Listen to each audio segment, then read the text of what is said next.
Hello, everyone, and welcome to the Refresher, brought to you by the Recruitment Roundup and all of us here at BMS Performance. The Refresher is a much shorter episode than our usual episodes and is designed to provide key takeaways with a whole host of subjects that we talk about in relation to recruitment, sales training, and everything else that we speak about on the show. So hope it's really helpful. And yeah, let's get stuck into it. Having non-negotiables in order to improve your mindset and maximize your performance. So for example, something that really resonates with me, and I see it play out internally, I see it play out externally, you see it with professional sports people as well, is this idea that commitment creates motivation. Like motivation is just a feeling, isn't it? So if your non-negotiables, one of your non-negotiables is every day you are going to approach any situation, whether it's good or bad, with a growth mindset, and you're going to take accountability, and you're going to commit to getting everything that you need out of your day, regardless of how you're feeling. So let's say, for example, you're in a field sales role and part of your KPIs are you must attend 2 meetings a day. And around those meetings, you must find 10 leads. So regardless of how you're feeling, you commit to that. That is your daily non-negotiable. So it's combined both practically and it's combined from a attitude, skills piece as well, if you like.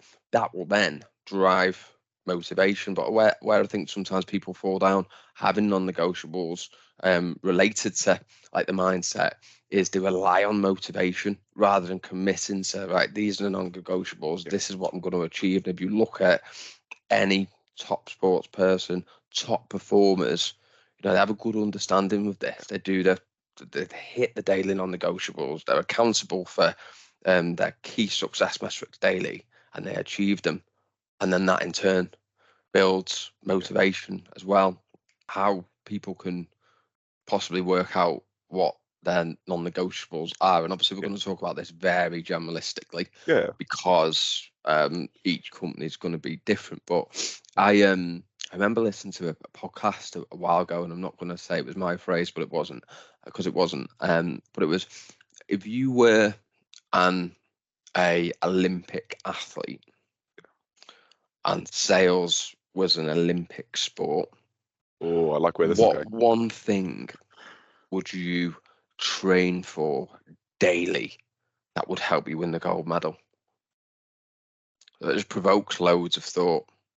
So something that maybe is it's a world-class basic in whatever field of sales that you work in. Maybe it's number of meetings, number of proposals. Maybe it's, if you're in an SDI role, making a certain amount of calls. Maybe it's booking a certain amount of meetings. All these are sales basics. But if that's a key success metric, then what do you need to do to get better at performing against that key success metric?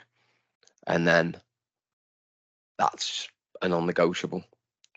From a behavior skills perspective, you've got other non-negotiables, haven't you? Like we talked about, being really clear on what your customer profile is. Like if you're a company that wants to sell a contractual service to a specific market segment, i.e., let's say it's hospitality, but you don't want the independents. It needs to be the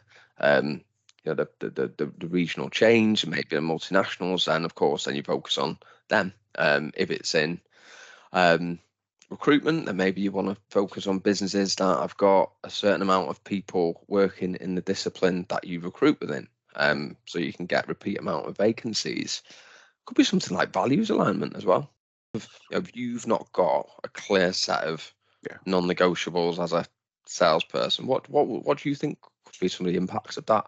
Yeah, well, the main impact, if we think about it from a top line, is you're not going to be successful, right? Yeah. It's a relationship that's probably set up to fail on both sides, you know. So Yeah. if you haven't got non-negotiables as a salesperson for some of the customer profiles that you're looking to take on, you know, long term, what that impact will then look like is, you know, we're not going to be able to provide them with the service that they're ultimately looking for, and equally, they aren't going to be able to ultimately rely on us. So I think the key thing is to really understand what that profile looks like, adhering to that profile, and making sure that we do this consistently for any new customer that would need to take on.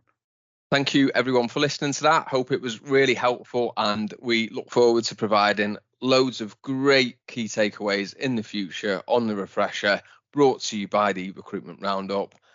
If you haven't yet subscribed to us or given us a follow, please do. It makes a huge difference. For those of you who haven't done this and want to know where to find us, we're on Spotify, we're on Apple, and we're on YouTube, and you'll see loads of content that goes out on LinkedIn. So be sure to check on that. And as I say, give us a follow. Thank you very much for listening, and hope this episode has been of great use.